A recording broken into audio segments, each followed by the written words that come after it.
வாசி கேட்போம். 2 கொரிந்தியர் 11ஆம் அதிகாரம் 23 தொடங்கி 30ஆம் வசனம் வரைக்கும். அவர்கள் கிறிஸ்துவின் ஊழியக்காரரா? நான் அதிகம் புத்தியீனமாய் பேசுகிறேன். நான் அதிகமாய் பிரயாசப்பட்டவன், அதிகமாய் அடிப்பட்டவன், அதிகமாய் காவல்களில் வைக்கப்பட்டவன், அநேக தரம் மரண அவஸ்தையில் அகப்பட்டவன். யூதர்களால் ஒன்று குறைய 40 அடியாக 5 தரம் அடிப்பட்டேன். 3 தரம் மிலாறுகளால் அடிப்பட்டேன். 1 தரம் கல்லெறியுண்டேன். 3 தரம் கப்பர் சேதத்தில் இருந்தேன். கடலிலே ஒரு ராப்பகல் முழுவதும் போக்கினேன். அநேகந்தரம் பிரயாணம் பண்ணினேன். ஆறுகளால் வந்த மோசங்களிலும், கல்லரால் வந்த மோசங்களிலும், என் சுய ஜனங்களால் வந்த மோசங்களிலும், அந்நிய ஜனங்களால் வந்த மோசங்களிலும், பட்டணங்களில் உண்டான மோசங்களிலும், வனாந்தரத்தில் உண்டான மோசங்களிலும், சமுத்திரத்தில் உண்டான மோசங்களிலும், கள்ள சகோதரரிடத்தில் உண்டான மோசங்களிலும், பிரயாசத்திலும் வருத்தத்திலும், அநேக முறை கண் விழிப்புகளிலும், பசியிலும் தாகத்திலும், அநேக முறை உபவாசங்களிலும், குளிரிலும் நிர்வாணத்திலும் இருந்தேன். இவை முதலானவைகளை அல்லாமல் எல்லா சபைகளை குறித்தும் உண்டாயிருக்கிற கவலை என்னை நாள்தோறும் நெருக்குகிறது. ஒருவன் பலவீனனானால் நானும் பலவீனனாகிறதில்லையோ? ஒருவன் இடறினால் என் மனம் எரியாதிருக்குமோ? நான் மேன்மை பாராட்ட வேண்டுமானால் என் பலவீனத்துக்கு அடுத்தவைகளை குறித்து மேன்மை பாராட்டுவேன். எல்லாரும் சேர்ந்து இப்போ இந்த வசனத்தை வாசிக்கலாம். 31ஆம் வசனம் மட்டும் எல்லாரும் சேர்ந்து வாசிக்க கேட்போம். வாசிக்கலாமா? 31 எல்லாரும் சேர்ந்து வாசிங்க. என்றென்றைக்கும் ஸ்தோத்தரிக்கப்பட்ட தேவனும் நம்முடைய கர்த்தராகிய இயேசு கிறிஸ்துவின் பிதாவுமானவர் நான் பொய் சொல்லுகிறதில்லை என்று அறிவார். ஸ்தோத்திரம். ஆல்ரைட், இன்னைக்கு நம்ம பேச போற ஒரு முக்கியமான ஒரு சத்தியம் இருக்கிறது. என்னன்னு கேட்டீங்கன்னா, நான் இப்படி இருந்தா ஆரம்பிக்கிறேன். நம்ம ஏன் சர்ச்சுக்கு வரோம்? ஸ்தோத்திரம். பாத்தீங்களா? ஓகே, நானே காரணத்தெல்லாம் சொல்றேன், சரிங்களா? ஒரு சிலர் எதற்காக சர்ச்சுக்கு வராங்க அப்படின்னு பார்த்தீங்கன்னா, சார் சர்ச்சுக்கு வந்தால் ஒரு சில நன்மைகள் நடக்கும்னு நான் எதிர்பார்க்குறேன். என் குடும்பத்தில் கடன் பிரச்சனை இருக்குது, என் குடும்பத்தில் வியாதி இருக்குது, என் குடும்பத்தில் குடும்ப போராட்டம் நிறையா இருக்குது, சமாதானம் இல்லை, நிறைய விஷயங்கள் எனக்கு தடையாக இருக்கிறது, பல கதவுகள் இன்னும் திறக்கலை, நான் வேலை கிடைக்கணும்னு ஆசைப்படுறேன், நான் படிக்க நினைக்கிற விஷயம் நான் படிக்கணும்னு ஆசைப்படுறேன், எனக்கு கிடைக்க வேண்டிய டிகிரி நான் கிடைக்கணும்னு ஆசைப்படுறேன், அந்த மாதிரி காரியங்கள் எனக்கு கிடைக்கணுன்றதுக்காக நான் என்ன பண்றேன், கர்த்தர் சமூகத்தில் நான் சர்ச்சைக்கு வரேன் சார் அப்படின்னு சொல்லக்கூடிய ஒரு சிலர் இருப்பாங்க. ஒரு சிலர் என்ன பண்ணுவாங்கன்னு பாத்தீங்கன்னா, சபைக்கு வர்றது கட்டாயம். எப்படி சபைக்கு வர்றது கட்டாயம்? ஏன் கட்டாயம் அப்படின்னு பாத்தீங்கன்னா, வேதம் சொல்லுகிறது சபை கூடுதலை விட்டு விடாதிருங்கள் அப்படின்ற ஒரு வசனம் சொல்றது. எங்க எபிரேயர் 10ஆம் அதிகாரம் 25ஆம் வசனத்துல சொல்லுகிறது, சபை கூடுதலை நீங்க விட்டுறாதீங்க அப்படின்னு பவுல் சொல்றதுனால, அல்லது எபிரேய நிருபம் எழுதினவர் சொன்னதுனால என்ன சொல்றாங்க, இல்லைங்க நம்ம சபை கூடுதலை விட்டு விடக்கூடாது, அதனால நம்ம என்ன பண்ணணும், சர்ச்சுக்கு கம்பல்சரி போகணும். அல்லது வேற ஒரு காரணம் சொல்லலாம். என்னன்னு கேட்டீங்கன்னா, இங்க வந்தா கொஞ்சம் ஜாலியா இருக்கும் பிரதர். என்னன்னா, கீபோர்ட்லாம் வாசிப்பாங்க, பீட் எல்லாம் சூப்பரா இருக்கும், கையை தட்டி சும்மா ஜாலியா பாடலாம், பிரசங்கமும் புரியுதோ இல்லையோ நல்லா காத்தோட்டமா இருக்கும், நல்லா தூங்கலாம். அப்படி இல்லையா, பிரசங்கம் சூப்பரா இருக்கும் சார். அப்புறம் என்னது, முடிச்ச உடனே எல்லாம் கூட்டமா ஜனமா இருப்பாங்க, அழகா அவங்க எல்லாம் பார்த்துட்டு பேசிட்டு கலகலன்னு இருந்துட்டு, சண்டே ஸ்கூல் இருந்துச்சுன்னா சண்டே ஸ்கூல்ல கொஞ்சம் பசங்களா பார்த்துட்டு அவங்ககிட்ட பேசிட்டு நேரம் செலவு பண்ணி ஒரு மாதிரி கலகலன்னு போவோம் சார். சர்ச்சுக்கு போனாலே அதுக்காக போறேன் சார் அப்படின்னு ஒரு சிலர் இருப்பாங்க, இல்லையா? அப்படி இல்லைன்னா என்ன மாதிரி ஆட்கள் என்னன்னா, வந்தே தீரணும் அப்படின்ற ஒரு கட்டாயத்து நிமித்தமும் வருவாங்க. யோசிச்சு பாருங்க, எனக்கு ஆப்ஷன் இருக்குதா? ஒரு எல்லாம் ஒன்னா கையா தலையாட்டுறீங்க. அப்ப என்ன ஆகுதுன்னா, நான் என்னுடைய கண்ணோட்டத்துலன்னு சொல்லும் பொழுது, ஆமா நான் கண்டிப்பா சபைக்கு வந்துதான் ஆகணும். ஏன்னா நான் கர்த்தருடைய வார்த்தையை பேசுவதற்கு நான் கண்டிப்பா என்ன பண்ணணும், நான் நிற்கணும். அப்போ ஒவ்வொருத்தவங்களுக்கும் சபை கூடுதல் ஒவ்வொரு காரணத்தை வச்சிருப்போம், இல்லையா? ஆனா இன்றைக்கு நான் சொல்லுகிறேன், நீங்க இதனாலலாம் நீங்க சபைக்கு கூடி வரல என்பதை நான் சொல்லிக்கொள்ள விரும்புகிறேன். நீங்க எப்படி வரீங்க, ஜஸ்ட் நான் எனக்கு சுகம் கிடைக்கணும், எனக்கு ஆரோக்கியம் கிடைக்கணும், என் கடன் தொல்லை சரியாகணும், என் குடும்ப பிரச்சனை சரியாகணும், அதனால நான் வரேன். அதெல்லாம் சின்ன சின்ன காரணமா இருக்கலாம். ஆனா உண்மையான காரணம் என்ன என்பதை இன்றைக்கு நீங்க தெரிந்து கொள்ள வேண்டியது மிக அவசியமா இருக்கிறது. அதற்கு என்ன காரணம் அப்படின்னு கேட்டீங்கன்னு வச்சுங்களேன், உங்களுடைய குணம் தான் காரணம். அதான் நீங்க பேச போறேன். என்னதுங்க? குணம். அந்த குணத்துல அந்த குணம் என்ன பண்ணிக்குதுன்னு பாத்தீங்கன்னா, ஒரு அழகான ஒரு பிள்ளையை பெற்றெடுத்து இருக்கிறது. அந்த பிள்ளையை பத்தியும் நான் பேச போகிறேன். சரிங்களா? சரிங்க. குணத்தை பத்தி ஏன் காலையில இவ்வளவு பேசணும் அப்படின்னு கேட்டீங்கன்னு வச்சுங்களேன், ஞானத்தில் சிறந்தவர் யாருன்னு சொல்லுவாங்க வேதத்துல? வெரி குட் இல்லையா? சாலமோன் சொல்லுவாங்க. இந்த சாலமோன் மன்னர் ஒரு மனைவியை கண்டுபிடிக்கிறதுக்கு அவர் என்ன வார்த்தை தர்ம சொல்லுவாரு? அழகான பெண்ணை கண்டுபிடிக்கிறவன் யார் அப்படின்னு சொல்லுவாரா? திறமையான பெண்ணை கண்டுபிடிக்கிறவன் யார் அப்படின்னு சொல்லுவாரா? இல்ல வடிவான பெண்ணை கண்டுபிடிக்கிறவன் யார் அப்படின்னு சொல்லுவாரா? இல்ல ஞானமான பெண்ணை கண்டுபிடிக்கிறவன் யார் அப்படின்னு சொல்லுவாரா? என்ன சொல்லுவாரு? குணசாலியான ஸ்திரீயை கண்டுபிடிக்கிறவன் யார்? அவள் முத்துக்களை காட்டிலும் விலையேற பெற்றவளாயிருக்கிறாளே அப்படின்னு சொல்லுவாரு. எப்படி சொல்லுவாரு? எது ரொம்ப பிரஷியஸான ஒரு விஷயம், ரொம்ப விலையேற பெற்ற ஒரு விஷயம் நம்ம மனிதர்களுக்குன்னு பார்த்தா முக்கியமான விஷயம் என்னதுங்க? குணம். சரி, உங்களுக்கு எப்படி சொல்றேன்? இங்கிலீஷ்ல ஏபிசிடின்றத என்னன்னு சொல்லுவாங்க? அதுக்கு இன்னொரு வார்த்தையும் இருக்குது. என்னன்னு தெரியுமா சொல்லுவாங்க? கேரக்டர்னு சொல்லுவாங்க. தெரியுங்களா உங்களுக்கு? இந்த கம்ப்யூட்டர் ஃபீல்ட்லாம் இருக்கிறவங்களுக்கு நல்லா தெரியும். இந்த ஏபிசிடின்ற வார்த்தைய ஆல்பபெட்ஸ்னு சொல்றதை விட கேரக்டர்னு சொல்லுவாங்க. சரிங்களா? ஏன் அந்த வார்த்தையை கேரக்டர்னு சொல்லணும்? யாரை யோசிச்சிருக்கீங்களா? ஏன் கேரக்டர்னு சொல்லணும்? ஏன் தெரியுமா? தமிழ்நாட்டிலையும் இல்ல பாண்டிச்சேரியிலையும் நீங்க ஏன்னா ஏன் தான் அர்த்தம். அமெரிக்கால போய் ஏன் போட்டா அது என்ன அர்த்தம்? ஏன் தான் அர்த்தம் இல்லையா? சில சமயம் நம்பர் கேரக்டர்னு ஒரு சிலர் சொல்லுவாங்க. கம்ப்யூட்டர் ஃபீல்ட்ல இருக்கிறவங்களுக்கு தெரியும். சரிங்களா? Number character. அது என்ன நம்பர் கேரக்டர்? நம்பர் கேரக்டர்னா 1 2 3 கரெக்ட். இங்க வந்து நான் ஒரு கோடு போட்டா அதுக்கு என்ன அர்த்தம்? 2 கோடு போட்டா, நான் அமெரிக்கால போய் அமெரிக்கால இருக்கிற ஆள் கிட்ட ஒரு கோடு போட்டு காமிச்சா 1 தான் சொல்லுவாரு. 2 கோடு போட்டு காமிச்சா 2 தான் சொல்லுவாரு. என்ன அர்த்தம்னா, ஏன் இந்த கேரக்டர்ன்ற வார்த்தையை நிகரா சொல்றாங்கன்னா, கேரக்டர் நெவர் சேஞ்சஸ். குணம் மாறாது. அல்லது அப்ப சில பேர் குணம் மாறுறாங்களே, அதெல்லாம் எப்படிங்க சொல்றீங்கன்னா வரேன். அப்ப குணம்னா என்ன? நான் அது ஆங்கிலத்துல சொல்லிட்டு நான் உங்களுக்கு தமிழ்ல சொல்றேன். என்ன தெரியுமாங்க? What is a character? Character is a commitment to a set of values without compromise. எழுதுறவங்க எழுதிங்க. Character means, or character defined as a commitment to a set of values without compromise. தமிழ்ல சொல்லணும்னா, குணம் என்பது என்ன அல்லது நற்குணம் என்பது என்னன்னு கேட்டீங்கன்னா, ஒரு சில கோட்பாடுகளை நீங்கள் அதை கடைபிடிக்கிறீங்க எந்தவித சமரசமும் இல்லாமல். ஹலோ, திரும்பவும் நான் சொல்கிறேன், எந்தவித சமரசமும் இல்லாமல் ஒரு சில கோட்பாடுகளை நீங்கள் பின்பற்றுகிறீர்கள் என்றால், சரிங்களா, அதுல எந்த காம்ப்ரமைஸும் கிடையாது. அப்படி இருந்தாதான் அது உங்க வாழ்க்கையில கேரக்டரா மாறும். சார், நான் இப்படி சொல்றேன், நீங்க வாழ்க்கை முழுக்க பொய்யாவே சொல்லுகிறீங்கன்னு வச்சுப்போம், அதுல எந்த காம்ப்ரமைஸும் கிடையாது.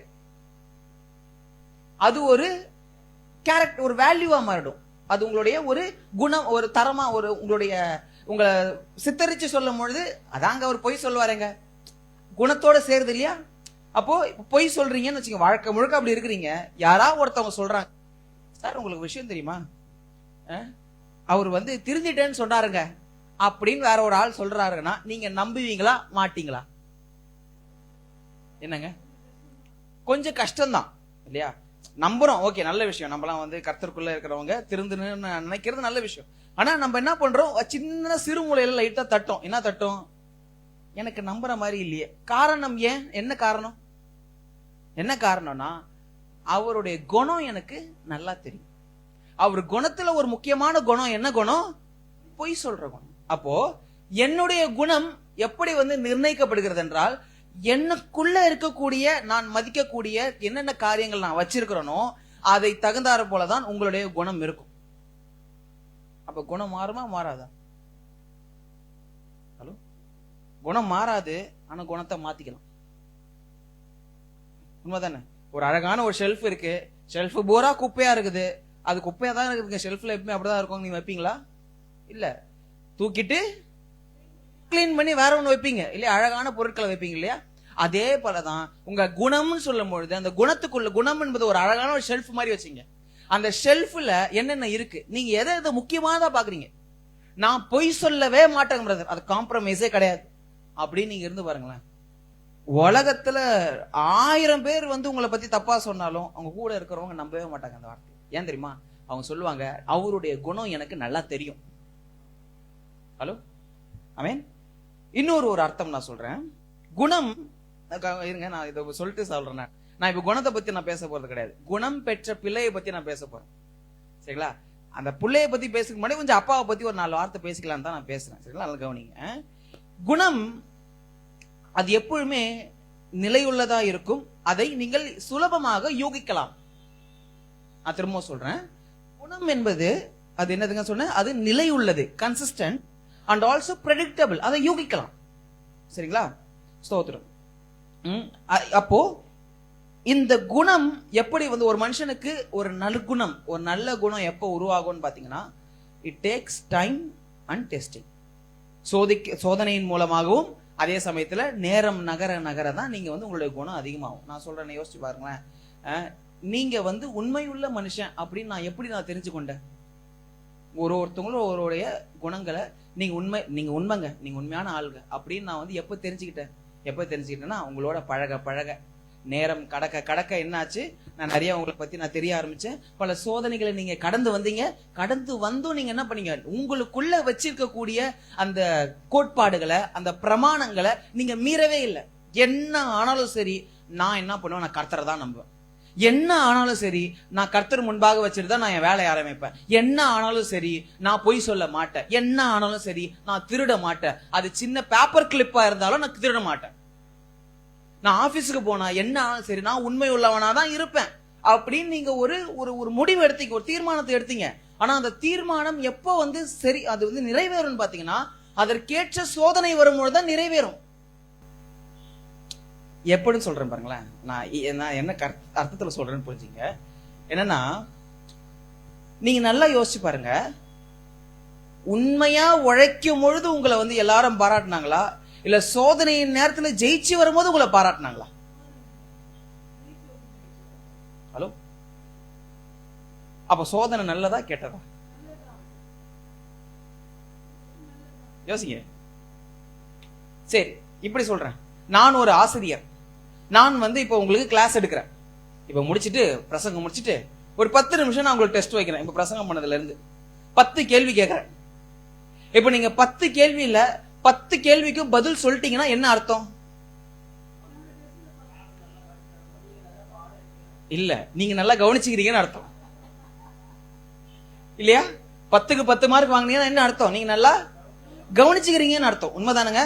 அப்ப கவனிச்சுக்கிறீங்கன்னு சொல்லும் பொழுது அப்ப நீங்க என்ன பண்ணீங்க, சோதனையில ஜெயிச்சிருக்கிறீங்க. அதுவே 10க்கு 1 மார்க் வாங்கினா என்ன அர்த்தம்? இல்லையா? ஃபேன் காத்துல ஜம்முன்னு உட்காந்துக்கிட்டு கண்களை திறந்து கொண்டு அப்படியே மனசுக்குள்ள ஒரு டிவி ஓடி இருக்குது. ஹலோ, அப்ப என்ன பண்ணுது சோதனை? உங்களுடைய, அதாவது இப்படி சொல்றேன், சோதனை உங்களை வந்து நீங்க உங்களுடைய குணத்தை வெளிப்படுத்துது. நான் அப்படி சொல்றேன். தேங்க்யூ. என்னதுங்க? சோதனை உங்களுடைய குணத்தை வெளிப்படுத்துது. என்ன குணம்? அந்த மனுஷன் பாக்குறதா தூங்குற கலக்கமா இருக்கிற மாதிரி இருக்கும். ஆனா கவனிப்பாங்க. ஹலோ, இந்த மனுஷன் பாரு அப்படியே கண்ணை முடிச்சுட்டு கொட்ட முடிச்சிருக்கான். ஆனா மார்க் 1 மார்க் தான் வாங்கியிருக்கான். என்ன சொல்றேன், விளங்குதுங்களா? அப்ப என்ன பண்ணுதுங்க, சோதனை உங்க கேரக்டரை வெளில கொண்டு வருது. சோதனை உங்க குணத்தை வெளில கொண்டு வருது. அப்ப சொல்லுங்க, அப்ப எப்பயுமே ஒரு கேரக்டர் ஸ்ட்ராங் ஆகணும்னா, ஒரு குணம், உங்களுடைய நற்குணம் ஸ்ட்ராங் ஆகணும்னா சின்ன சின்ன சோதனைகள் வருது ரொம்ப நல்லதுதான் நான் சொல்றேன். யோசிச்சு பாருங்க. எப்ப நம்ம ஆபிரகாம விசுவாசத்தின் பிதா என்று நம்ம அழைக்க ஆரம்பிச்சோம்? வேதத்துல எங்க தர்ம ஆரம்பிச்சோம்? கர்த்தர் கூப்பிடுறாரு. ஆபிரகாம கூப்பிட்டு, எப்பா உன் ஏக சுதன, உன் பிரியமான குமாரன, உன் ஒரே பிள்ளைய எனக்காக தகன பலியிடுன்ற.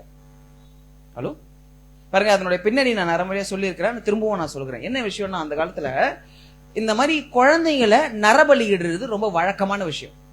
சரிங்களா? பல கடவுள்கள் அங்க வந்து சின்ன சின்ன சிறு கடவுள்கள், சிறு தெய்வங்கள் மாதிரி இருக்கும். சிறு தெய்வங்களுக்கு நரபலியிடுறது ரொம்ப சர்வசாதாரணமான விஷயம், முக்கியமா ஆபிரகாம் வாழ்ந்த அந்த இடங்கள்ல. அப்போ இவர் என்ன நம்பிக்கை வச்சிருந்தாருன்னு பாத்தீங்கன்னா, கடவுள் எடுக்கிறவர் அல்ல, கொடுக்கிறவர். ஒரு ஆமீன் வரலாமே சத்தமா. கடவுள் எடுக்கிறவர் அல்ல, கொடுக்கிறவர். அப்ப கொடுக்கிறவர்னு சொல்லும் போது இந்த கொடுக்கிற கடவுள் எப்படிங்க எடுப்பாரு அப்படின்ற ஒரு நம்பிக்கை இருந்ததுனால கர்த்தர் என்ன பண்றாரு, அதை சோதிக்கிறார். எப்படி சோதிக்கிறாரு?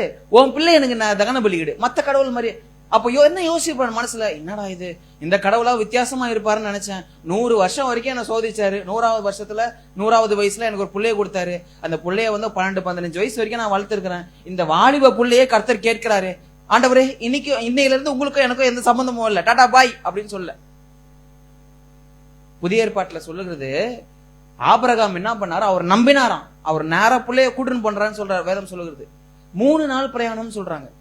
அந்த மோரியா மலைக்கு போறதுக்கு, அவர் இருந்த இடத்துல இருந்து அங்க போறதுக்கு 3 நாள் பிரயாணம். அப்ப அந்த 3 நாள் பிரயாணத்தை மனுஷன் கொண்டு போய் மலைக்கு மேல வச்சு, மலைக்கு மேல பீடத்தை ரெடி பண்ணி புள்ளைய கட்டி போட்டு படுக்க வச்சு கத்திய பட்டயத்தை தூக்கிட்டார். பட்டயத்தை தூக்கின பிறகுதான் கர்த்தர் சொல்றாரு, பட்டயத்தை உன் பிள்ளையின் மீது போடாதே அப்படின்னு சொல்ற. Test pass. அந்த நொடியில இருந்து தான் ஆபிரகாமுக்கு பெயர் வருகிறது, நீ விசுவாசத்தின் தகப்பன். ஹலோ, எத்தனை பேர் நான் சொல்றது விளங்குதுங்க? அப்ப எல்லா சோதனைக்கு பிறகு உங்களுடைய குணம் வெளிப்படுகிறது. உங்களுடைய குணம் இன்னும் ஸ்ட்ராங் ஆகும். ஹலோ, நான் சொல்றேன், எத்தனை பேர் விளங்குதுங்க? அப்ப அப்படிப்பட்ட குணத்தின் ஒரு முக்கியமான ஒரு பிள்ளையினுடைய பெயர் என்ன அப்படின்னு கேட்டீங்கன்னா, நான் இங்கிலீஷ்ல சொல்றேன். ஏன் இங்கிலீஷ்ல சொல்றேன் அப்படின்னு கேட்டீங்கன்னா, இதை நான் தமிழ்ல தேடி தேடி தேடி தேடி தேடி தேடி தேடி இன்னும் நான் தேடி இருக்கிறேன். சரிங்களா? ஆமா, நீ தேடியும் காணாதிருப்பாய் என்ற மாதிரிதான் இன்னும் நான் தேடின்னு இருக்கிறேன். ஆனா எனக்கு அது சரியான வார்த்தை எனக்கு இன்னும் சாட்டிஸ்ஃபை ஆகல, அப்படித்தான் சொல்லணும். அது தமிழ் வார்த்தை கிடைச்சிருச்சு, ஆனா அதுக்கான எனக்கு திருப்தி ஆகலன்னு வச்சுங்களேன். அதனாலதான் சொல்றேன். என்னன்னா, இந்த குணம் பெற்ற ஒரு முக்கியமான ஒரு விஷயம் என்ன தெரியுமாங்க? அதுக்கு பேர் தான் லாயல்டி. தமிழ்ல சொல்லணும்னா வாய்மைன்னு சொல்லுவாங்க, உண்மைன்னு வாங்க, நேர்மைன்னு சொல்லுவாங்க, அப்புறம் பக்தின்னு சொல்லுவாங்க, ராஜபக்தின்னு சொல்லுவாங்க. இதுல நீங்க என்ன வார்த்தை எடுத்துக்கலாம், லாயல்டி. அதாவது கண்மூடித்தனமான நம்பிக்கை, ட்ரஸ்ட்வர்தி. ஆமா, இங்கிலீஷ்ல லாயல்டி. அதாவது இந்த வார்த்தை ராஜ குலத்துல இருக்கவங்க மட்டும் தான் பயன்படுத்தக்கூடிய ஒரு வார்த்தை. சரிங்களா? கிங்டம்ல மட்டும் தான் இந்த வார்த்தையை ரொம்ப பயன்படுத்துவாங்க. பாருங்க, நமக்கு இந்த காலத்துல ஒரு பெரிய சவால் பிரசங்கத்துல என்னன்னு கேட்டீங்கன்னு வச்சுங்களேன், பழைய ஏற்பாடை பத்தி பேசணும்னா இப்ப நிறைய பேருக்கு புரியாது. ஏன் புரியாது தெரியுமா? ஒரு முக்கியமான விஷயம், நாம எந்த காலத்துல இருக்கிறோம்னா ராஜ்யத்துல இல்ல, நம்ம ஜனநாயகத்துல இருக்கிறோம். ஜனநாயகம் தானே சொல்லுவாங்க, டெமோக்ரஸி. கரெக்டுங்களா? ஜனநாயகம் தானுங்க. ஓகே, தேங்க்யூ, நல்லா கவனிக்கிறீங்க. ஏன்னா கர்த்தர் என்ன சொல்றாரு, மத்தேயு 6:33 சொல்லுங்க, 6:33, தேவனுடைய ராஜ்யம், அவருடைய ராஜ்யத்தையும் அவருடைய நீதியையும் தேடுங்கள், அப்பொழுது இவைகள் எல்லாம் உங்களுக்கு கூட கொடுக்கப்படும் சொல்றாரு. எதை தேடணும்? தேவனுடைய கடவுள் பரலோகத்தை தேடுங்கன்னு ஒரு வார்த்தையில முடிக்கல. நம்ம பொதுவா என்ன சொல்லுவோம், செத்தா சொர்க்கம், இல்ல செத்தா நரகம், இல்லையா? நம்மளுடைய வாழ்க்கை இங்க முடிஞ்சா ஒண்ணு சொர்க்கம் நரகம். ஆனா இயேசு கிறிஸ்து பயன்படுத்துகிற வார்த்தை என்ன வார்த்தை? பரலோக ராஜ்யம்ன்ற. ஏன்னா நல்லா தெரிஞ்சுங்க, இங்க கண்ணை மூடினீங்கன்னா இங்க எப்படி ஒரு சிஸ்டம் இருக்கோ அதே மாதிரி பரலோகத்துல ஒரு சிஸ்டம் இருக்கு. சரிங்களா? ஒரு ராஜா இருக்கிறார், மந்திரிங்க இருக்கிறாங்க, ஒரு சேனை இருக்கிறது. சரிங்களா? போர் வீரர்கள் இருக்கிறாங்க, குடிமக்கள் இருக்கிறாங்க, அங்க பாதுகாப்பு இருக்கு, அங்க கலாச்சாரம் இருக்குது, அங்க மொழி இருக்கு, அங்க இசை இருக்கு, எல்லாமே இருக்கு. ஹலோ, விளங்குங்க. அதனாலதான் திரும்ப திரும்ப இயேசு கிறிஸ்து சொல்லும் பொழுது வெறும் சொர்க்கம் அப்படின்ற வார்த்தையோ இல்ல பரலோகம்ன்ற வார்த்தையோ அவர் பயன்படுத்த மாட்டார். அவர் என்ன வார்த்தை பயன்படுத்துவாரு? பரலோக ராஜ்யம், ராஜ்யம், ராஜ்யம், கிங்டம், கிங்டம்ன்ற வார்த்தை பயன்படுத்துவார். அப்ப நமக்கு இங்க பிரசங்கம் பண்ணும்போது பெரிய சவால் என்னன்னு கேட்டீங்கன்னா, நம்ம கிங்டத்துல இல்ல, கிங்டம்ல இல்ல, ராஜ்யத்துல இல்ல, மாறாக நம்ம எங்க இருக்கிறோம்? ஜனநாயகத்துல இருக்கிறோம். அப்போ ஜனநாயகத்துல இருக்கிறதுனால இந்த லாயல்ட்டின்ற வார்த்தை கொஞ்சம் கொஞ்சமா மறைஞ்சுன்னு வருது. அப்போ இந்த லாயல்ட்டினா என்னன்னு கேட்டீங்கன்னா, என்ன கேட்டீங்கன்னு வச்சுங்களேன், ஒரு கண்மூடித்தனமான ஒரு மனுஷன் மீது வைக்கக்கூடிய ஒரு நம்பிக்கை. சரிங்களா? அது மனுஷனாவும் இருக்கலாம், இல்ல சில சமயம் பொருளாவும் இருக்கலாம். எப்படின்னு சொல்றேனே, உங்களுக்கு எல்லாருக்கும் தாவீதும் பெத்ஷிபால் செய்த பாவம் உங்களுக்கு தெரியும் இல்லையா? அப்ப அந்த பாவம் தெரியும் பொழுது பெத்ஷிபாலும் தாவீதும் தவறு செஞ்சிடறாங்க. இப்போ பெத்ஷிபாலை பார்ப்பதற்காக தன் கணவர் வருகிறார் இல்லையா? உரியா வரார். உரியா வந்த உடனே ஐயோ இந்த மனுஷனை கொல்லணுமே தீர்மானம் எடுக்கிறார் தாவீது. அப்ப என்ன பண்றாரு? உரியா கையிலேயே கடிதத்தை கொடுக்கிறார். உங்களுக்கு எத்தனை பேர் ஞாபகம் இருக்கு அந்த சம்பவம்? சொல்லுங்க. ஆமென். கவனிக்கிறீங்களா? ஓகேங்களா? உரியா கையிலே என்ன பண்றாரு? அதாவது பெத்ஷிபாலுடைய கணவர் கையிலேயே தாவீது ஒரு கடிதத்தை கொடுக்கிறாரு. இத போர் தளபதி கிட்ட போய் கொடுப்பா அப்படின்றாரு. அந்த கடிதத்துல என்ன இருக்குன்னு பாத்தீங்கன்னா, யார் இந்த கடிதத்தை கொண்டு வருகிறார்களோ அந்த அந்த அந்த அந்த மனுஷனை நீங்க என்ன பண்ணுங்க, போர்ல ஆளா நிக்க வைங்கன்றார். யோசிச்சு பாருங்க, போர்ல ஆளா என்ன ஆகும்? செத்துருவான். உண்மையா இல்லையா? போர்ல ஆளா நிக்க வைங்க அப்படின்னு சொல்லிட்டு மறைமுகமா அந்த மனுஷனை கொல்வதற்கு திட்டமிடுகிறார். அந்த திட்டமிட்டு என்ன பண்றாரு? அவர் கையிலேயே கொடுக்கிறாரு. யார கொல்லணும்னு ஆசைப்படுறாங்களோ அவர் கையிலேயே லெட்டர் கொடுக்கிறாரு. இந்த மனுஷன் போற வழி எவ்வளவு தூரம் இருந்திருக்கும், எவ்வளவு நேரம் போயிருப்பார், பிரயாணப்பட்டு போயிருப்பார் இல்லையா? நாட்கள் ஆயிருக்கும். உண்மைதானுங்க? இதான் ஒரு நாள் ஒரு நேரம் என்னதான் எழுதியிருப்பாரு, பிரிச்சு பார்ப்போமே அப்படின்னு பிரிச்சு பார்த்தாரா? வேதம் சொல்லுகிறது அப்படியே எடுத்துன்னு போய் தளபதி கிட்ட அவர் என்ன பண்ணாரு? கடிதத்தை. இதுக்கு பெயர் தான் லாயல்டி. என்ன அர்த்தம்? ராஜாவின் மீது வைத்த கண்மூடித்தனமான ஒரு நம்பிக்கை. அல்லது கண்மூடித்தனம் சொல்றதை விட நான் பார்க்கல ஆனா மன்னரை நம்புறேன். நான் சொல்றேன் திரும்ப விளங்கு. சரி, நான் இது ரொம்ப இந்த லாயல்ட்டின்ற வார்த்தை இன்னும் ஸ்ட்ராங்கா சொல்றதுக்கு ஒரு உதாரணம் சொல்றேன். தயவு செஞ்சு என்ன தப்பா நினைச்சுக்காதீங்க. தயவு செஞ்சு நான் சொல்றேன். ஏன்னா எனக்கு இன்னைக்கு ஆவில ஏவுறதுனால இதை விட ஸ்ட்ராங்கா என்னால சொல்ல முடியாது. அதனாலதான் நான் சொல்றேன். சரிங்களா? என் மனைவி எனக்கு உண்மையாதான் இருக்கிறாள் அப்படின்றத நான் சோதிக்க தேவையில்லை. ஆனா நான் என்ன பண்றேன்? நான் என் மனைவிக்கு உண்மை உள்ளவரா இருக்கிறேன் அப்படின்னு என்பதை அவள் என்னை சோதிக்கவில்லை. ஆனால் அவள் என்னை என்ன பண்ணுகிறான்? அதான் லாயல்டி. ஒரு விஷயத்தை நீங்க சோதிக்க முடியாது, ஆனா அது கண்ணிலையும் பார்க்க முடியாது, ஆனா நீங்க நம்பணும். நான் சொல்றேன் திரும்ப விளங்குதுங்க? பாருங்க, இந்த லாயல்ட்டின்ற விஷயம் எல்லா இடத்துலயும் தேவைப்படும். எங்க தெரியுமாங்க? வேலை ஸ்தலங்கள்ல பயன்படும், குடும்பத்துல பயன்படும். யோசிச்சு பாருங்க, நீங்க ஆபீஸ்க்கு போறீங்க தைரியமா, எதனால போறீங்க? இல்ல கதவு பூட்டிட்டு போறீங்களா? வீட்டுல எல்லாம் இருக்கிறாங்கன்னு வச்சுப்போமே, நான் கொஞ்சம் மறைமுகமா தான் பேசுறேன்.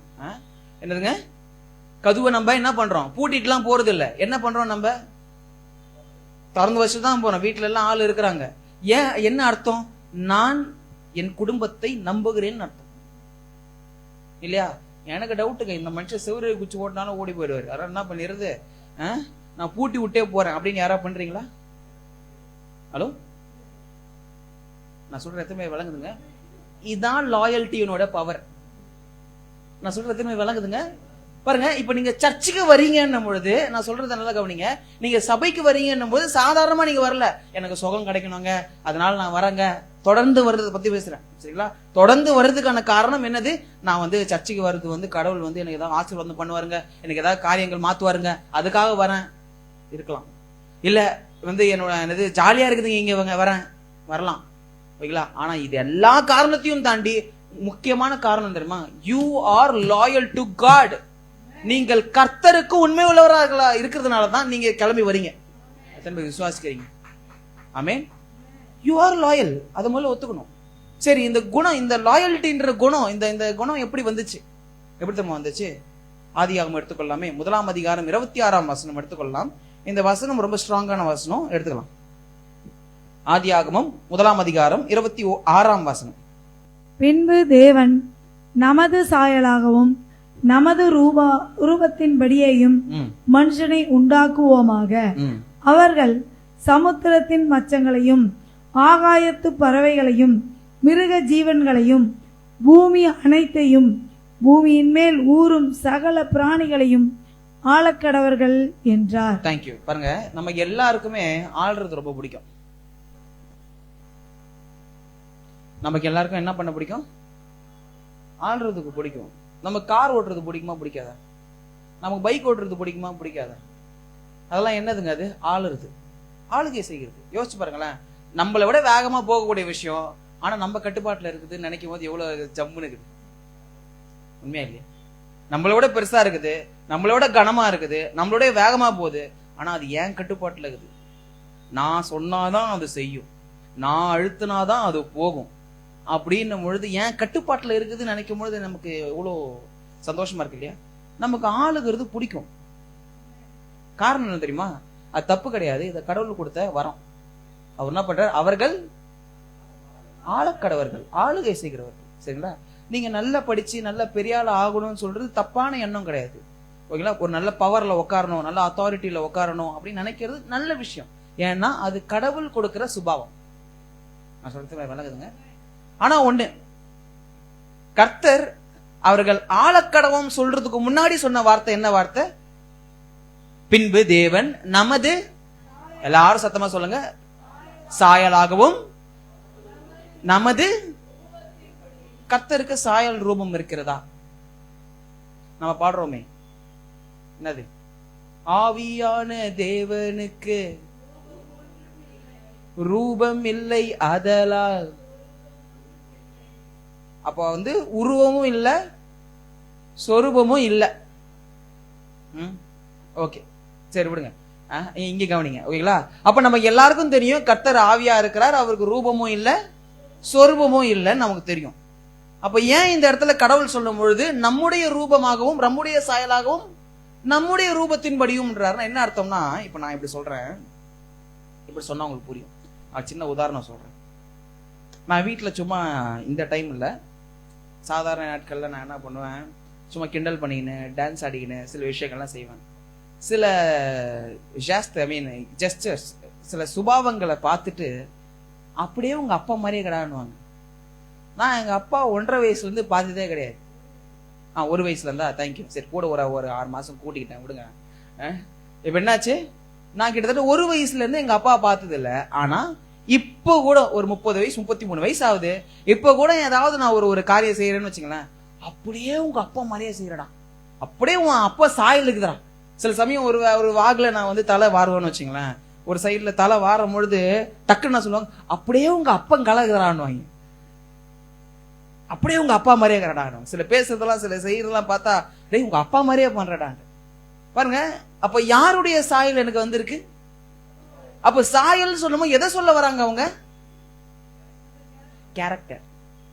ஹலோ, நான் ஏதாவது குறும்பு பண்ணும் போது நான் என்ன சொல்றாங்க, அவருடைய குணம் யாருக்கு வந்துக்குதுன்னு சொல்றாங்க, எனக்கு வந்துக்குது. இப்ப கர்த்தர் என்ன சொல்றாரு, என்னுடைய சாயல் என்னுடைய ரூபத்தின்படி நான் மனுஷனை உருவாக்குவேன்னு சொல்லும் பொழுது அவர் எதை சொல்ல வர்றாரு?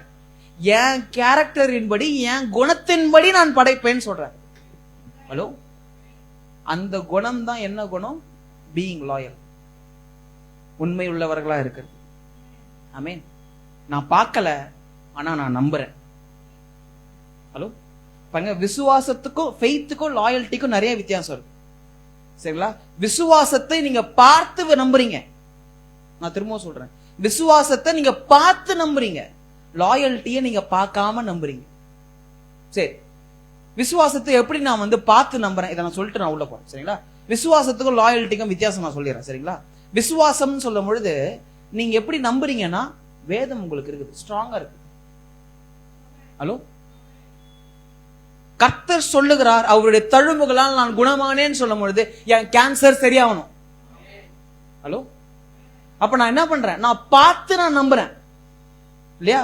நம்பப்படுகிறவைகளின் உறுதி இல்லையா, காணப்படாதவைகளின் நிச்சயம். நான் கண்ண பார்க்கல, ஆனா விசுவாச கண்களை பார்த்து தான் இருக்கிறேன். உண்மையா இல்லையா? கவனிக்கிறீங்களா? இல்ல, இங்க கவனி.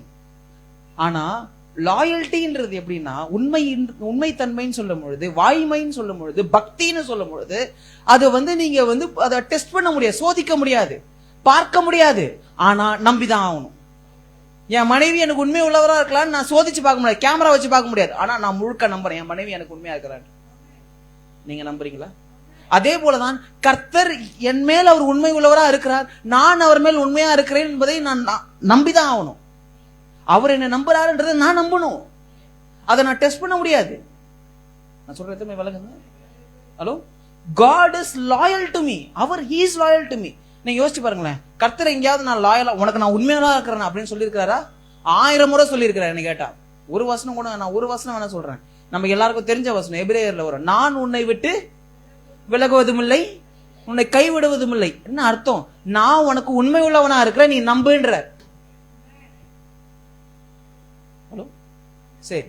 அப்ப இந்த ஒரு லாயல்ட்டிய, இந்த ஒரு குணத்தை நான் எப்படி முதல்ல அடையிறது? நான் முதல்ல எப்படி உண்மை உள்ளவனா இருக்கிறது அப்படின்னா, இல்ல நீங்க உண்மை உள்ளவனா தான் இருக்கிறீங்களா அப்படின்றத ஒரு கேள்விக்கு நான் ஒரு 3 காரியம் நான் சொல்றேன். அந்த 3 காரியத்தை நீங்க சோதிச்சு பாருங்க.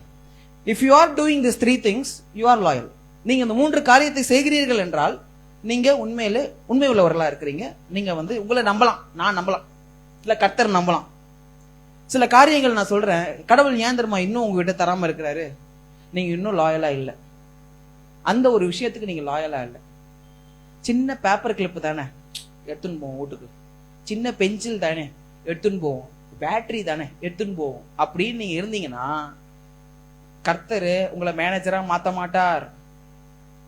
ஹலோ சார், சின்ன கிளிப்ல என்ன சார் இருக்கு? சின்ன வத்தி குச்சியில தான் சார் காடே எரியுதுன்னு வசனம் சொல்லுகிறது. என்னங்க? ஹலோ, கவனிக்கிறீங்களா? அப்போ நான் சின்ன விஷயமா இருந்தாலும் அந்த விஷயத்துல உண்மையா இருக்கணும், நான் நேர்மையா இருக்கணும் என்பதை கர்த்தர் விரும்புகிறார். எல்லாம் சத்தமா சொல்லுவீங்கன்னு நினைச்சேன். சோத்திரம். சரிங்களா? அப்போ ஒரு விஷயம் தெரிஞ்சுங்க, இதை நான் சொல்லி ஆரம்பிக்கிறேன். Loyalty isn't bought with charm. உங்க அழகினால, கவர்ச்சியினால இந்த விஷயத்தை நீங்க வாங்க முடியாது. இப்ப எப்படி சொல்றேனே, நான் உங்களுக்கு உண்மை உள்ள லாயலா இருக்கிறேன் அப்படின்னு நீங்க நம்புறீங்களா? சரி, எப்படி நம்புறீங்க? நான் ரொம்ப பாஸ்டர் நல்லா பேசுவாருங்க, இல்ல அவர் ரொம்ப பார்க்க கொஞ்சம் அழகா இருப்பாருங்க. சரி, நீங்க சொல்ல, நான் சொல்லிக்கிறேன். சரிங்களா? முதல்ல நான் நம்பணும், அப்பதான் மத்தவங்க நம்புவாங்க. சரிங்களா? பாஸ்டர் ரொம்ப அழகா இருக்காருங்க, ரொம்ப கவர்ச்சிகரமா பேசுவார், ரொம்ப அன்பா இருப்பார், அதனால நான் உண்மை உள்ளவன் நீங்க நினைக்கிறீங்களா? இல்ல. Very good, thank you. பாருங்க, இந்த லாயல்ட்டி, இந்த உண்மை தன்மைன்றத 3 விஷயங்களால மட்டும் தான் நீங்க கண்டுபிடிக்க முடியும். தெரியுமா? அந்த மனுஷன் he will be a man of integrity. ஒருமைப்பாட்டின் மனுஷனா இருப்பான். கொஞ்சம் கஷ்டமா இருக்குதுல தமிழ், ஒருமைப்பாடுனா புரியல இல்லையா? சொன்ன வார்த்தையை செய்வான், அவ்வளவுதான். என்னங்க பிரதர், வர பிரதர் அப்படின்ட்டு அந்த வார்த்தையை நீங்க மறந்தீங்கன்னா you are not a man of integrity. நீங்கள் ஒருமைப்பாட்டின் மனுஷன் இல்ல. நான் சொல்ற எத்தனை விளங்குதுங்க? எபேசியர் 6ஆம் அதிகாரம் 4ஆம் வசனம். கரெக்டா எடுத்துங்க. எபேசியர் 3ஆம் வசனம் 4ஆம் வசனம் அப்படி வாசிங்க. ஓகேங்களா? முதல்ல 3ஆம் வசனம் வாசிச்சுட்டு அப்புறம் 4ஆம் வசனம். எபேசியர் 6ஆம் அதிகாரம் 3ஆம் வசனம் 4ஆம் வசனம். உன் தகப்பனையும் உன் தாயையும் கனம் பண்ணுவாயாக. உன் தகப்பனையும் உன் தாயையும் கனம் பண்ணுவாயாக என்பதே வாக்கு தத்தமுள்ள முதலாம் கற்பனையாய் இருக்கிறது. கவனிங்க. இங்க பவுல் சொல்ற ஸ்டைல பாருங்களேன். உங்க அப்பா அம்மாவை மதிக்கணும்னு சொல்றாரு, கனம் பண்ணணும் என்பதே வாக்கு தத்தம் உள்ள முதலாம் கற்பனை. அதுதான் முதல் கட்டளை. அதை ஞாபகம். உங்க அப்பா அம்மாவை என்ன பண்ணும்? முதலாம் சத்தமா சொல்லுங்க. உங்க அப்பா அம்மாவை சத்தமா இன்னொரு தடவை உங்க அப்பா அம்மாவை மதிக்கணும். மதிக்கிறதுக்கு ஒரு கண்டிஷன் அல்லது ஒரு ஒரு ஒரு நிலையை வைக்கிறார் பாருங்களா, ஒரு ஸ்டாண்டர்ட் வைக்கிறார், ஒரு அளவுகோல் வைக்கிறார். என்ன அளவுகோல் தெரியுமா? அடுத்த வரி வாங்க. பிதாக்களே நீங்களும் உங்கள் பிள்ளைகளை கோபப்படுத்தாமல் கர்த்தருக்கேற்ற சிட்சையிலும் போதனையிலும் அவர்களை வளர்ப்பீர்களாக. இதை நான் பலமுறை பேசியிருக்கிறேன், ஆனா திரும்பவும் நான் சொல்றேன். உங்க பிள்ளைகளை நீங்க என்ன பண்ணக்கூடாதான்? எப்ப நான் என் பிள்ளைய கோவப்படுத்துவேன்?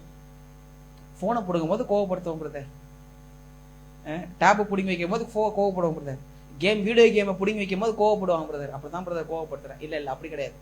இங்க எப்படி சொல்லுதுன்னா, அந்த கிரேக்க வார்த்தை எப்படி வருதுன்னு வச்சுங்களேன், நீங்க சொன்ன வார்த்தையின்படி நீங்க செய்யாவிட்டால் பிள்ளைகளை கோவப்படுத்துறீங்க, அல்லது இன்னொரு அர்த்தம் சொன்னா எரிச்சல் படுத்துறீங்க, ஃப்ரஸ்ட்ரேட் பண்றீங்கன்னு வருது. You are frustrating your children through your actions. என்னது? நீங்க சொல்ற வார்த்தையின்படி நீங்க செய்யல. உதாரணத்துக்கு சொல்றேனே, சிகரெட் பிடிக்காதடா தம்பி அப்படின்னு சொல்லிட்டு கையில சிகரெட் துண்டோட இருந்தீங்கன்னா என்ன அர்த்தம்? நீங்க உங்க பிள்ளைய கோவப்படுத்துறீங்க. நீங்க ஒழுங்கா படிக்காம டேய் படுறா தம்பி அப்படின்னீங்கன்னா அது என்னது? பிள்ளைய கோவப்படுத்தும். நீ ஏன் படிக்கல, நான் ஏன் படிக்கணும்?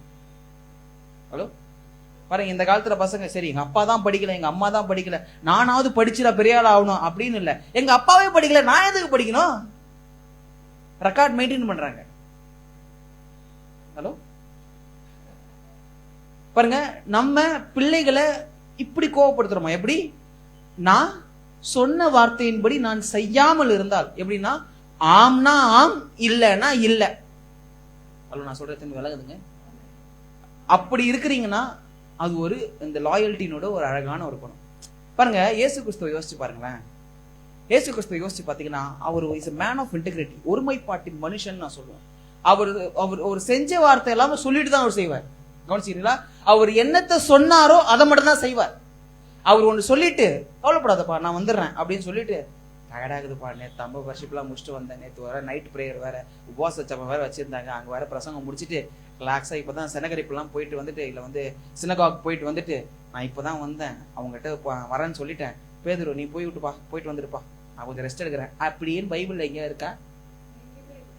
இயேசு அதிகமாக அவர் வேலை செய்து அவர் களைத்து போயிருந்ததால் தன் சீஷர் பேதுருவை அனுப்பினார். பேதுருவே, என்னோடு கூட ஒன்று ஆவி இருக்கும், நீ போ, நீ வந்து அவனை கை வைத்து சுகம் பண்ணாலும் சுகமாவான் அப்படின்னு எங்க பைபிள்ல இருக்கா? வரேன்னா வருவார்.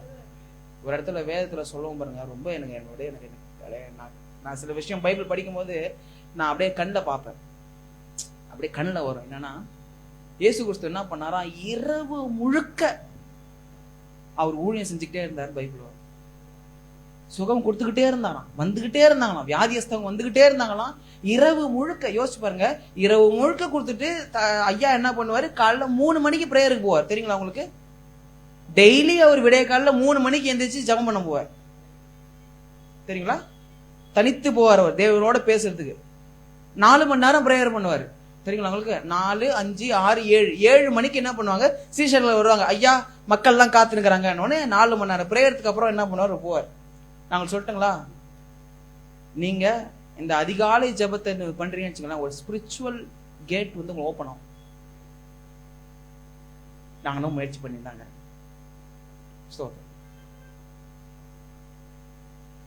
சரிங்களா?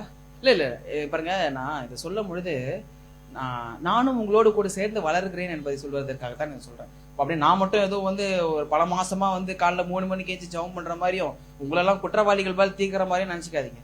உங்களோட சேர்ந்து நானும் வளரணும்னு நான் ஆசைப்படுறேன். சரிங்களா? நான் என்னென்ன காரியங்களை நான் கற்றுக்கொண்டேனோ அந்த காரியங்களை உங்களுக்கு தரணும்னு நான் ஆசைப்படுறேன். அதனால தான் இதெல்லாம் சொல்லணும். சரிங்களா?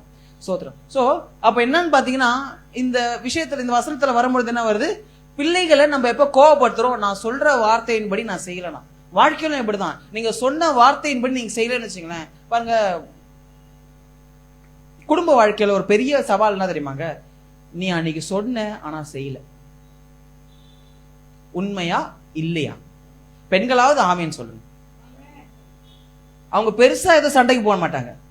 நீ சொன்ன ஆனா நீ செய்யல. எந்த விதத்துல நான் என்ன கேட்பேன், என்ன பிரச்சனை, கொஞ்சம் அவங்களுடைய உணர்வையும் சேர்ந்து கலந்து கொஞ்சம் அப்படியே பேசும்போது நமக்கு கொஞ்சம் கோபம் வந்துடும்.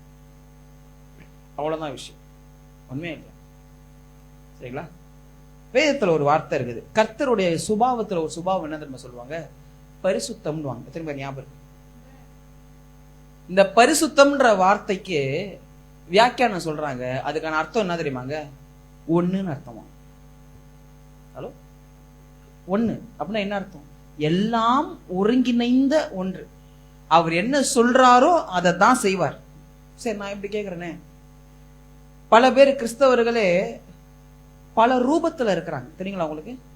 சண்டேல ஒரு ரூபம், மண்டேல ஒரு ரூபம், டியூஸ்டேல ஒரு ரூபம், வெனஸ்டேல ஒரு ரூபம், திரும்பவும் சண்டேல பழைய ரூபம் வரும். பாத்தீங்களா?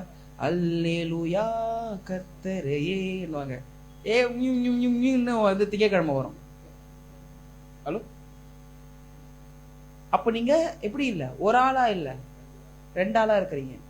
சரி, நான் எப்படி கேட்கிறேன், நான் ஸ்டேஜ்ல இருக்கிற மாதிரி கீழே இறங்கி வந்தா இருக்கிறேன்னா இல்லையா? ஓ, நான் கோட்டை கேட்டுருவேன், அது உண்மைதான், நான் அதை சொல்ல வரல, நான் பேசுறத பத்தி பேசுறேன் நான். ஓகேங்களா? உங்ககிட்ட நான் அப்படியே நான் ரொம்ப அப்படியே தூரமா பிரைஸ் லார்ட் பிரதர் அப்படின்னு சொல்லிட்டு நான் தூரமா வச்சுக்கிறேன்னா, நான் இங்க எப்படி இருக்கிறேனோ அதே மாதிரி தான் நான் எங்க இருக்கிறேன், இறங்கினாலும் அப்படிதான் இருக்கேன். இப்ப நான் கேட்கிறேன், நீங்க சர்ச்சுக்கு வரும்போது இருக்கிற மாதிரி தான் நீங்க வந்து வீட்டுக்கு போகும்போதும் இருக்கிறீங்களா? அப்ப மாத்தீங்க.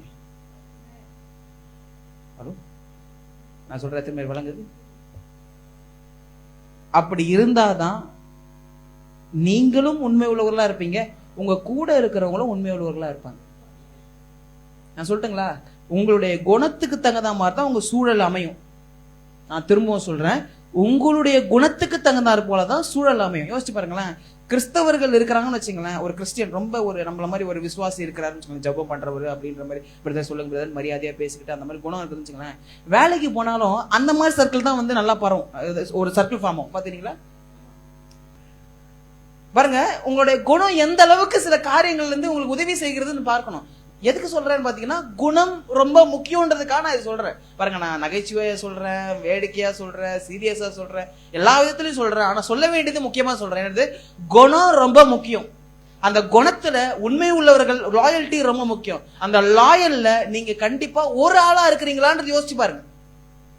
ஏன்னா ஒரு ஆளா நீங்க இல்லைன்னு வச்சுங்களேன், ஒரு ஆளா இல்லைன்னா நான் உங்களை நம்ப மாட்டேன். நான் சொல்றது தெரிஞ்சு விளங்குது? கர்த்தரும் உங்களை நம்ப மாட்டார். சர்ச்சுக்கு வந்துட்டு பிரதர் நான் கர்த்தரையே நம்புகிறேன் அப்படின்னு சொல்லிட்டு அப்புறம் நாளைக்கு வேலைக்கு போயிட்டு நான் பணத்தையே நம்புகிறேன் அப்படின்னு நீங்க சொன்னீங்கன்னா, கர்த்தர் சொல்வார், உன்னை நம்பி எப்படிப்பா நான் வந்து பெரிய பணத்தை நான் தருவேன், உன்னை நம்பி எப்படிப்பா நான் ஐஸ்வர்யத்தை தருவேன். கர்த்தர் சொல்கிறார், ஒரு மனுஷன் 2 எஜமான்களுக்கு வேலை செய்ய முடியாது. ஏன்? உன்னை வெறுத்துட்டு உனக்கு ஒரு பின்னாடி தான் வரணும். ஏன்னா ஒரு ராஜாக்கு மட்டும்தான் லாயலா இருக்க முடியும்ன்றாரு. உனக்கு சொல்லு, நான் ராஜாவா பணம் ராஜாவான்னு கேக்குற. அதனாலதான் சொல்றாரு, முதலாவதாக தேவனுடைய ராஜ்யத்தையும் அவருடைய நீதியும் தேடுங்கள், அப்பொழுது இவைகள் எல்லாம். எந்த இவைகள் எல்லாம்? என்ன இவைகள் சொல்றாரு? எண்ணத்தை குடிப்போம், எண்ணத்தை புசிப்போம், எண்ணத்தை உடுத்துவோம் என்கிற கவலையை குறித்து ஒன்றை குறித்து நீங்க கவலைப்படாதிருங்கள். முதலாவதாக தேவனுடைய ராஜ்யத்தையும் நீதியும் தேடுங்கள், அப்பொழுது இவைகள் எல்லாம் உங்களுக்கு. ஆமென். சத்தம் பத்தல. ஏன் ஆமென் சொல்றேன்னா, ரிசீவ் பண்ணுங்க. இந்த காலையில் ரிசீவ் பண்ணணும். சரிங்களா? இந்த வார்த்தைகளை உங்க வாழ்க்கையில எடுத்துக்கொள்ளுங்க. 2வது முடிச்சிடறேன் சீக்கிரமா, டைம் ஆயிடுச்சு. சரிங்களா? ஸ்தோத்திரம். 2வது வேல்யூ. நீங்க என்னென்ன காரியங்களை மதிக்கிறீங்க. ஹலோ. அண்ட் 3வது என்னன்னு கேட்டீங்கன்னா, உங்களுடைய தரம். சரிங்களா? முதலாவது நான் என்ன சொன்னேன்? ஒருமைப்பாடு. 2வது நீங்க என்னத்தை மதிக்கிறீங்க, மதிப்பு. 3வது தரம். ஓகேங்களா? தரம் நிறம் சுவைன்ற மாதிரி நான் 3 காரியம் சொல்லியிருக்கிறேன். ஒருமைப்பாடு, தரம், மதிப்பு. சரிங்களா? நீங்க 2வது என்னன்னா மதிப்புன்ற விஷயத்தை பத்தி நான் சொல்றேன். சரிங்களா? நீங்க என்னத்தை வாழ்க்கையில மதிக்கிறீங்கன்றதுல குறித்து கவனமா இருங்க. அல்லது இப்படி சொல்றே, நீங்க உங்க வாழ்க்கையில எல்லாத்துக்கும் ஒரு முக்கியத்துவம், ஒரு ஒரு ஆர்டர் வச்சிருப்பீங்களே, ஃபர்ஸ்ட் இது, அதுக்கப்புறம் இது, அதுக்கப்புறம் இது. சரி, இப்படி சொல்றேன். காலையில எழுந்திரிச்ச உடனே என்ன ஆனாலும் சரி நான் பல்ல விளக்கிடுவேன். இனிமே நீங்க என்ன பண்ணுங்க, பல்ல வளர்க்கறதுக்கு முன்னாடி ஒண்ணு வைங்க. என்ன ஆனாலும் சரி நான் இனிமே ஏந்திரிச்ச உடனே ஒரு சின்னதா ஜபம் பண்ணிட்டு தான் பல்ல வளர்க்குவேன். ஹலோ. என்ன ஜபம்? சிம்பிளா சொல்லி தரேன். ஆண்டவரே, இந்த நாளை கொடுத்ததற்கு நன்றி, நீர் என்னை எந்நேரமும் காண்கிறதற்காக நன்றி. எல்லாரும் சொல்லுங்க பார்ப்போம். ஆண்டவரே, இந்த நாளை தந்ததற்காக நன்றி, நீர் எந்நேரமும் என்னை காண்கிறதற்காக நன்றி. இந்த 2 வாக்கியத்தை சொல்லிட்டு அப்புறம் பல்ல வளர்க்குங்க. உங்களுடைய வாய் மட்டும் இல்ல, உங்க இருதயமும் மணக்கும். ஹலோ. என்ன பண்றீங்கன்னு பாத்தீங்கன்னா, நீங்க ஏஞ்ச உடனே ஜெபம் பண்றது அர்த்தம் என்னன்னா, நான் கடவுளை முதலாவதாக என் வாழ்க்கையில் வைக்கிறேன். கண்ணை முழிச்ச உடனே நான் கண்ணை முழிச்சதே கடவுளாலதாயா அப்படின்னு நீங்க சொல்றீங்க. ஹலோ. நான் சொல்றது விளங்குதுங்க? ஆமே. 3வது மதிப்பு. மதிப்புன்ற பாருங்க, இது தரம். 3வது என்னன்னு கேட்டீங்கன்னா, நீங்கள் கொடுக்கறத பத்தி நான் பேசுறேன், பணத்தை பத்தி பேசல. நீங்க வாழ்க்கையில நிறைய கொடுக்குறீங்க. என்ன தெரியுமா? அன்பை கொடுக்குறீங்க, இப்ப எனக்கு நேரத்தை கொடுக்குறீங்க, நம்பிக்கையை கொடுக்குறீங்க, காதை கொடுக்குறீங்க, இருதயத்தை கொடுக்குறீங்க, பல காரியத்தை இந்த நேரத்துல கொடுக்குறீங்களா. அந்த மாதிரி நீங்க கொடுப்பதின் அளவை வச்சுதான் உங்களுடைய உண்மைத்தன்மையும் விளங்கும். உங்க லாயல்ட்டியும் எது பேஸ்டா இருக்கும்னா உங்களுடைய ஸ்டாண்டர்டை பொறுத்து தான். நீங்க எந்த அளவுக்கு கொடுக்கிற காரியம் பெஸ்டா இருக்கு. இயேசு கிறிஸ்து யோசிச்சு பாருங்க, இந்த மூணுத்துலயும் பாருங்க. இயேசு கிறிஸ்து என்ன பண்ணாரு? அவர் சொன்னதை மட்டும்தான் செஞ்சார் இல்லையா? அவர் ஒருமைப்பாட்டின் தேவனா. ரெண்டாவது, அவர் என்ன பண்றார்? அவருடைய குணத்தை யோசிச்சு பாருங்க. எப்பவுமே அது கடவுள் பிதா பிதா பிதா பிதா பிதா தான். அவர் பிதா சொல்லாமல் எதையும் செய்ய மாட்டார்னு சொல்லிட்டு முதல் இடத்தை யார் வைக்கிறார்? மதிப்ப பிதாவுக்கு வைக்கிறார். ஓகேங்களா? மூணாவது என்ன பண்றாரு? அவருடைய ஸ்டாண்டர்ட், அவர் கொடுக்கிற காரியம் ஏதாவது ஒன்னாவது சும்மா கிள்ளி போடுறதுன்னு என்ன பண்ணாரா? 5000 பேர் இருக்கிறாங்க, 5000 பேருக்கு சரி 5000 பேரா, ஓகே ரைட், இழுத்து பிடிச்சி ஒரு 3000 பேருக்குன்ற மாதிரி பண்ணி பாத்துக்கலாம், சமாளிச்சுக்கலாம் அப்படின்ற மாதிரி கர்த்தர் கொடுத்தாரு. ஜெபம் பண்ணி கூட இறக்குறாரு. எல்லாருக்கும் வயிறு நிறைய மூக்கு முட்டை சாப்பிடுறாங்க இல்லையா? மிச்சம் 12 கூடைகள் வந்துச்சுன்னு வேதம் சொல்லுகிறது. அப்ப கர்த்தருடைய ஸ்டாண்டர்ட் எந்த அளவுக்கு இருக்கு? எல்லாம் பெஸ்ட். அந்த ஸ்டாண்டர்டுக்கு பேர் என்ன தெரியுமாங்க? அதான் கிரேஸ். கிரேஸ் தாங்க அவருடைய பெஸ்ட் ஸ்டாண்டர்டு. ஏன் தெரியுமாங்க? அவர் பெஸ்டா கொடுத்தது மட்டும் இல்ல, பெஸ்டா இருக்கிற அவரையே கொடுத்தார். அப்ப யோசிச்சு பாருங்க, அவர் பிதாவுக்கு லாயலா இருக்கிறாரா இல்லையா? ஆமென். அப்ப யோசிச்சு பாருங்க, இந்த லாயல்டி கர்த்தர் உங்ககிட்ட எதிர்பார்க்க மாட்டாரா? நான் சொல்ற திரும்ப விளங்குதுங்க. ஆமென். நீங்க ஆராதிக்கும் பொழுது பாட்டு நல்லா இருக்கே, ஸ்கேல மிஸ் பண்ணிட்டார், அந்த வார்த்தை இந்த மாதிரி வரும்ல, அப்படியே நீங்க ப்ராசஸ் பண்ணுகிறீங்களா? அதெல்லாம் முடியா, நான் கர்த்தரை ஆராதிக்க வந்திருக்கிறேன் அப்படின்னு ஆராதிக்கிறீங்க. நான் சம்டைம்ஸ் ஸ்கேல விடுவேன் சரிங்களா? தம்பி ஒரு வேளை வர்ஷிப் பண்ணும்போது சில நோட்டை விடுவாரு, சில வார்த்தை விடுவாரு, சில ஸ்பெல்லிங் மிஸ்டேக் ஆகும். நீங்க அதில் கவனிச்சு நிற்கிறீங்களா? இல்ல, அந்த நேரத்துல நான் என் தேவனை ஆராதிக்கிறேன். I'm just being loyal to my God. Hello, அந்த நேரத்துல எதை நீங்க முக்கியமா கவனிக்கிறீங்க? நாம எத்தனை பேர் விளங்குதுங்க? ஸ்தோத்திரம். அப்போ நம்ம லாயல்ட்டி ரொம்ப ரொம்ப முக்கியம். இந்த 3 காரியத்தை நீங்க யோசிங்க. ஓகேங்களா? என் வாழ்க்கை, என் குணத்துல நான் ஒருமைப்பாட்டின் மனுஷனாக்குறேன், நான் சொல்றதுதான் நான் செய்யறேன்னா, இல்ல ஒன்னு சொல்லிட்டு ஒன்னு செய்யறேனா அப்படின்னு யோசிங்க. நான் எதெல்லாம் முக்கியத்துவமாக வைக்கிறேன், என் வாழ்க்கையில் எதெல்லாம் முக்கியம் அப்படின்றத யோசிச்சு பாருங்க. ஓகேங்களா? மூணாவது என்னன்னா, நான் கொடுக்கிற காரியம்லாம் சும்மா கொடுக்கறேனா இல்ல பெஸ்டா தரணும். நான் ஒரே ஒரு நிமிஷம் மட்டும் சொல்லிட்டு வரேன். எனக்கு என்ன தெரியல, எனக்கு ஆவியானவர் நிறைய பேசுறாரு. நான் சீரியஸாவே நான் 1/2 மணி நேரத்துக்கு தான் பிரசங்கம் ரெடி பண்ணி வச்சிருந்தேன். ஆனா எனக்கு ஆவியானவர் நிறைய பேசுறதுனால நான் சொல்றேன். சரிங்களா? என்ன மேட்டர்னா, கொடுக்கும் போது வலிச்சாதான் அது சரியான கொடுக்குறது. Sacrifice should give a small pain, a small heart attack கூட வச்சுங்க.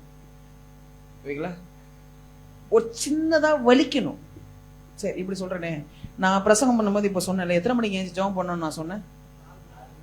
சும்மா கற்பனை பண்ணி பாருங்க. உங்களை ஏந்திரிக்க சொல்லல, ஏந்திரிக்க தப்பு கிடையாது. சும்மா கற்பனை பண்ணி பாருங்க, 3 மணிக்கு ஏந்திரிக்கிற மாதிரி. கண்ணை மூட்டிங்க, அலாரம் டர்ன்னு அடிக்குது. என்ன பண்ணுவீங்க? எப்படி எந்திரிப்பீங்க? ஸ்தோத்திரம் ஆண்டவர், இன்னைக்கு காலைல 3 மணி ஆயிடுச்சு, நான் உற்சாகமாக எழுந்து நான் ஜெபம் பண்ண போகிறேன் அப்படின்னு பண்ணுவீங்களா? 3 மணிக்கு அடிக்குது பாரு அப்படின்னு ஒரு அடி அடிப்பீங்க. அடிப்பீங்களா மாட்டீங்களா? ஒரு வலி இருக்கா இல்லையா? ஆனா இது ஏன்னா அந்த 3 மணிக்கு தான் குளிர்ச்சியா இருக்கும், நல்லா அப்படியே உடம்பு கரெக்டான பெர்ஃபெக்ட் ஹீட்ல இருக்கும், அப்படியே மனரம்யமா மனசு இருக்கும். அப்படியே நம்ம இன்னும் 2 நிமிஷம் தூங்கலாமோன்னு தோணும் உங்களுக்கு. ஆனா நீங்க என்ன பண்றீங்க?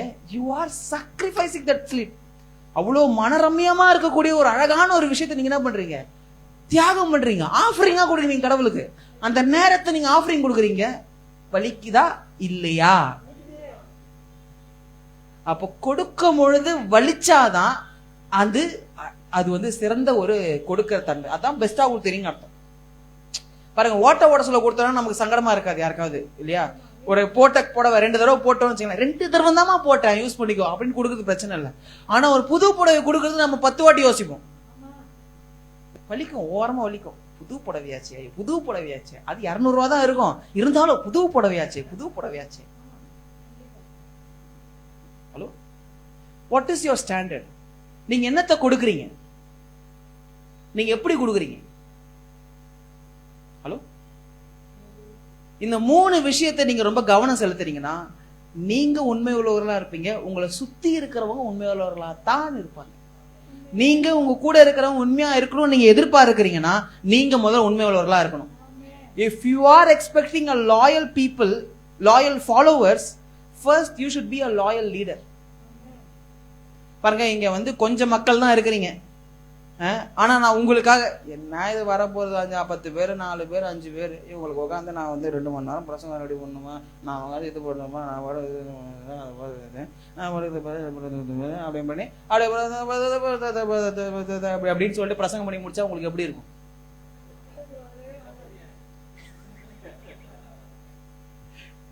ஹலோ இல்லையா? ஆனா நம்ம என்ன பண்றோம் இங்க? I am being loyal to you. Hello, நான் இங்க ஒரு ஆள் வந்தாலும் நான் இங்க 1000 பேர் உட்காந்துருக்கிற மாதிரி நான் பிரசங்கம் பண்ண நான் தயார், நான் பண்ணுவேன். ஹலோ, ஏன்னா I am loyal to my God. நான் என் கர்த்தருக்கு உண்மை உள்ளவனா இருக்கிறேன். நான் உங்களை கேட்கிறேன், நீங்க உங்க கர்த்தருக்கு உண்மை உள்ளவர்களா இருக்கிறீங்களா? இந்த ஒரு வசனம் வாசிச்சு முடிச்சிடலாம். கொலோசியர் 3ஆம் அதிகாரம் 23ஆம் வசனம். கொலோசியர் 3ஆம் அதிகாரம் 23ஆம் வசனம். கர்த்தரை சேவிக்கிறதுனாலே நீங்கள் கர்த்தராகிய கிறிஸ்துவை சேவிக்கிறதுனாலே சுதந்திரமாகிய பலனை கர்த்தராலே பெறுவீர்கள் என்று அறிந்து அதை எதை செய்தாலும் அதை மனுஷர்களுக்கென்று செய்யாமல் கர்த்தருக்கென்றே செய்யுங்கள். கர்த்தருக்கென்றே மனப்பூர்வமாய் செய்யுங்கள். மனசு நிறைய நீங்க என்ன பண்ணுங்க, செய்யுங்க. ஏன்னா நீங்க மனுஷனுக்கு செய்யல. நீங்க ஒரு நர்ஸா இருக்கிறீங்கன்னா நீங்க மனுஷனுக்கு செய்யல. சொல்றாரு இல்லையா, நான் வந்து காவலில் இருந்தேன், நான் வியாதியா இருந்தேன், நான் பசியா இருந்தேன், எனக்கு உணவு கொடுத்தீர்கள். நான் வியாதியா இருந்தேன், என் காயத்தை கட்டினீர்கள். நான் சிறைச்சாலையில் இருந்தேன், என்னை பார்க்க வந்தீர்கள். அது கேட்கறாங்க, நீங்க எப்ப ஆண்டவரே நீங்க சிறைச்சாலை ஜெயிலுக்கு போனீங்க? நீங்க எப்ப ஆண்டவரே வியாதியில இருந்தீங்க? நீங்க எப்ப ஆண்டவரே இருந்தீங்கன்னு கேட்கும் பொழுது சொல்றாங்க, ஏழைக்கு இறங்குறவன் கர்த்தருக்கே கடன் கொடுக்கிறான்ற. ஹலோ, அப்ப நீங்க உங்க வேலை நீங்க செய்யும் பொழுது நீங்க எப்படி பார்க்கணும்? நீங்க நர்ஸா இருக்கிறீங்கன்னா நான் வந்து இப்படி பண்ணல, நான் கர்த்தருக்கே நான் வந்து ஊழியம் செய்கிறேன். ஹலோ, நீங்க வந்து அக்கௌண்டண்டா இருக்கிறீங்கன்னா நான் வந்து கர்த்தருக்கே நான் வேலை செய்கிறேன். எனக்கு எஜமான் வந்து சம்பளம் போடுறவன் இல்ல, கர்த்தர் தான். ஹலோ, நான் சொல்றது விளங்குதுங்க? If you are being loyal to God, you will get loyal people in your life. Amen. நீங்க உங்க கர்த்தருக்கு நீங்க உண்மை உள்ளவங்களா இருக்கிறீங்களா? உண்மையுள்ள சகோதரர்களும் சகோதரிகளும் உங்க சுத்தி ஒரு அழகான குடும்பம். நான் பலமுறை நான் யோசிச்சிருக்கிறேன், என்ன தெரியுமாங்க, ஏன் வந்து எங்க சபை இன்னும் பெருகாம இருக்குது நான் யோசிச்சிருக்கிறேன். ஆனா எனக்கு இப்போ அர்த்தம் புரியுது. ஏன் தெரியுமாங்க, இங்க வந்து நம்ம ஆள் சேர்க்கிற வேலையில இல்ல. ஹலோ, நம்ம இங்க ஆள் சேர்க்கிற வேலையில இல்ல, மாறாக நம்ம கர்த்தருக்கு உண்மையா இருக்கிற மனுஷர்களை நம்ம வந்து பார்த்து போய் நிற்கிறோம். Hello, we are making people loyal. ஆமென் இல்லையா? அப்ப நான் யோசிச்சு பாக்குறேன், நீங்க எல்லாருமே உண்மை உள்ளவர்களா தான் இருக்கிறீங்க. ஒரு சில சமயம் சபைக்கு வருவீங்க, ஒரு சில சமயம் வர மாட்டீங்க. ஆனா வரலனாலும் எந்த நாட்டுல இருந்தாலும் எந்த ஊர்ல இருந்தாலும் அங்கெங்கயா சர்ச்சை இருக்கான்னு சொல்லிட்டு போய் உட்காடுறீங்க. I am so happy. அப்ப என்ன அர்த்தம்? நீங்க யூ ஆர் பீயிங் லாயல். நீங்க இங்க வரலன்றதுனால அவங்க சர்ச்சுக்கு வரல பிரதர், நான் ஒத்துக்க மாட்டேன், இங்கதான் ஞானஸ்நானம் வாங்கலாம், நீங்க இந்த சர்ச்சு தான் வரணும் அப்படின்னு யாராவது இங்க பைபிள்ல இருக்கா? இல்ல. இங்க பேசுற அதே ஆவியானவர் தான் அங்கேயும் பேசுறாரு. ஹலோ, அப்படி இருக்கும்பொழுது நீங்க என்ன பண்றீங்க? நீங்க ஒவ்வொரு நாளும் கர்த்தருடைய சமூகத்துல சர்ச்சுக்கு வந்து உட்காடுறீங்கன்னா வெறும் சுகத்துக்காக மட்டும் உட்காரல. ஓகேங்களா? வெறும் சந்தோஷமா இருக்கணும்ன்றதுக்காக மட்டும் உட்காரல, இல்ல கடமைக்கேன்றதுக்காக நீங்க வரல. நான் சொல்றேன், நான் என் கடவுளை நான் நம்புகிறேன், நான் கர்த்தருக்கு உண்மை உள்ளவனா இருக்கிறேன் சொல்வதை நீங்க வரீங்க. ஹலோ, அப்போ ஒவ்வொரு முறையும் please to not forget to go to church. சபைக்கு தொடர்ந்து வாங்க, கர்த்தர் உங்களை ஆசீர்வதிப்பார். அனைவரும் எழுந்தனர்.